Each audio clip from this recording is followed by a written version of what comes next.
As Quinn faces off against Nate, a formidable opponent from another military academy, will his unique abilities be enough to secure a victory?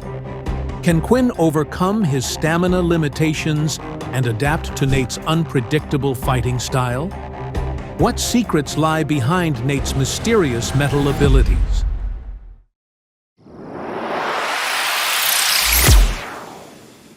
The student who had been sitting up in the stands and watching the fight between Quinn and his friend was known as Nate Snell.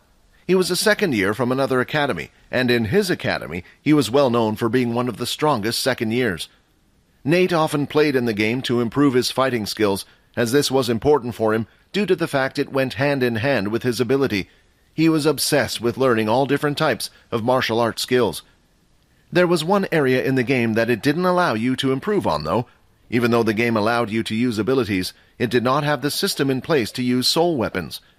This would be an almost impossible task, considering every person's soul weapon was different, even if they had the same ability. With a keen eye for martial arts, the second Nate had seen Quinn perform his flash step, he needed to know who this person was. The footwork in the skill was so beautiful, so quick, that even he wasn't able to keep track of where Quinn had gone.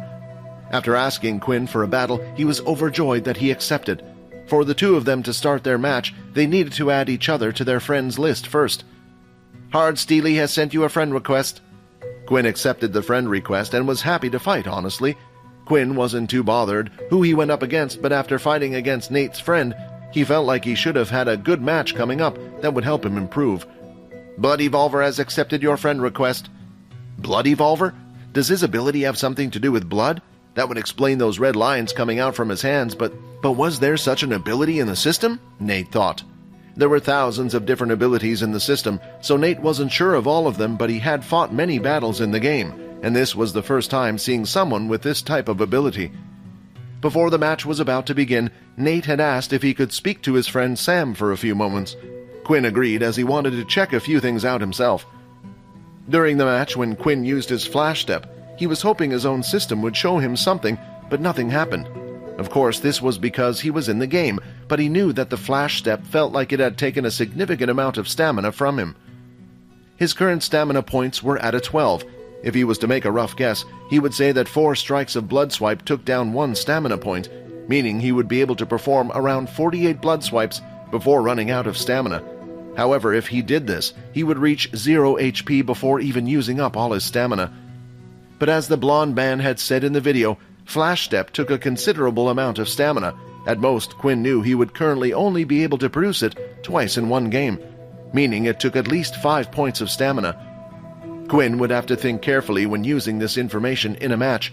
At first he thought it wasn't so important increasing his stamina, as long as he was strong enough or fast enough, he could win his fights. But in a prolonged battle and matches against multiple enemies, as soon as his stamina dropped to 0, he would be as good as dead. Not only that, but Quinn dreaded the thought of having to fight in the sunlight with these stats. Over at the other end of the arena, Nate was busy talking to Sam about his match. "You are such a fool," Nate said. "I know, I'm sorry," Sam replied. Nate looked at the flapping cape that Sam was wearing and started to shake his head. "We just got this incredible thing and you didn't even use it properly in the fight. When he went out from your view, if you had turned around your back, it would have been protected, or you could have turtled up with the cape. It's hard to get used to having something on your back. If someone vanishes in front of you and you know they're behind you, you naturally turn around, wouldn't you?" Sam replied. Sam then started to look at the ground as he was saddened, remembering how he had lost the match. "My win streak," Sam cried. Nate proceeded to pat Sam on the shoulder with pity before walking to his fighting spot.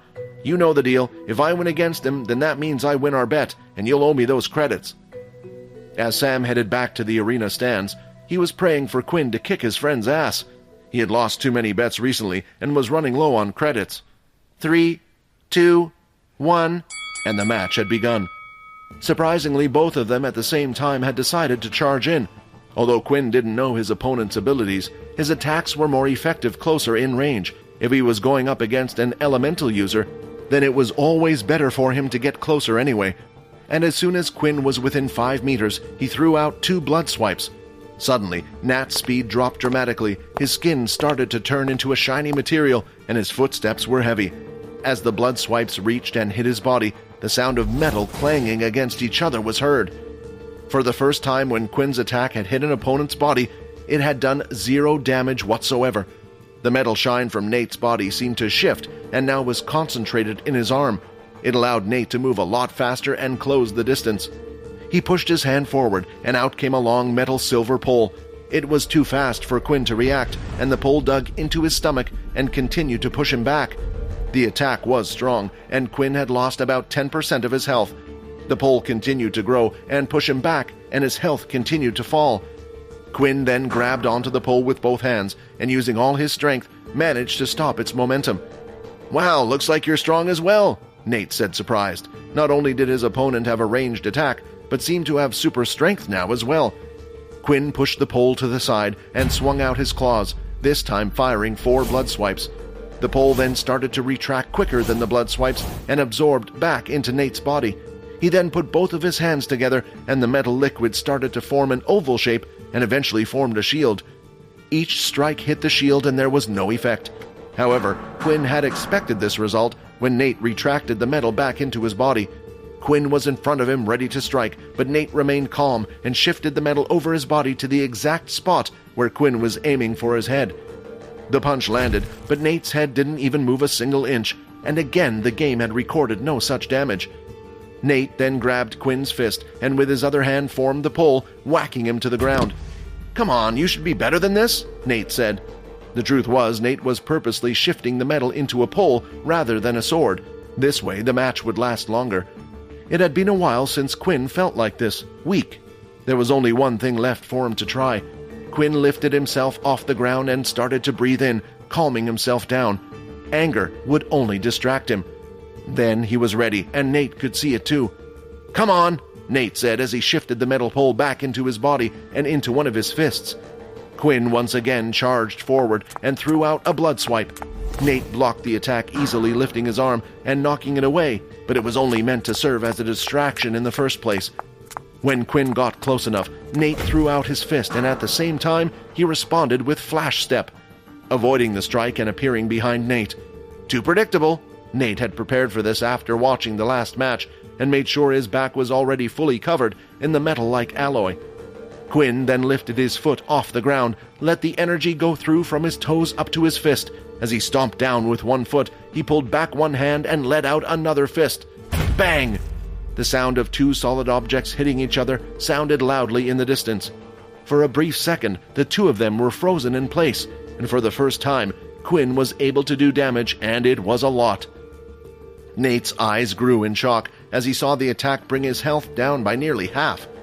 Nate knew he was in danger, and he could no longer take the fight as easy as he did before. He swung his body and at the same time had shifted a piece of metal into a sword. But once again, Quinn had used the flash step to avoid the strike. Damn it, again, how is he so fast? As Nate turned to look at where his opponent was, he was surprised to see Quinn collapsed on the ground. Quinn was breathing heavily. He could no longer move. The use of flash step twice, including the fact that he had used hammer strike, he had pushed his body way beyond its limits. "Let's do this again sometime," Nate said as he stabbed Quinn on the ground, ending the game. Although the match had ended in Nate's victory, he was more excited than ever. "Looks like the military tournament is going to be a fun one this year."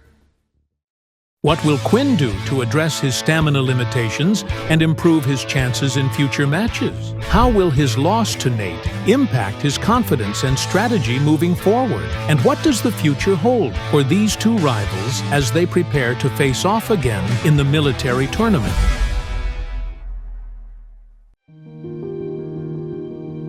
Subscribe to the Pocket FM Blockbuster YouTube channel and press the bell icon for instant notifications. Check out our channel for more exciting shows.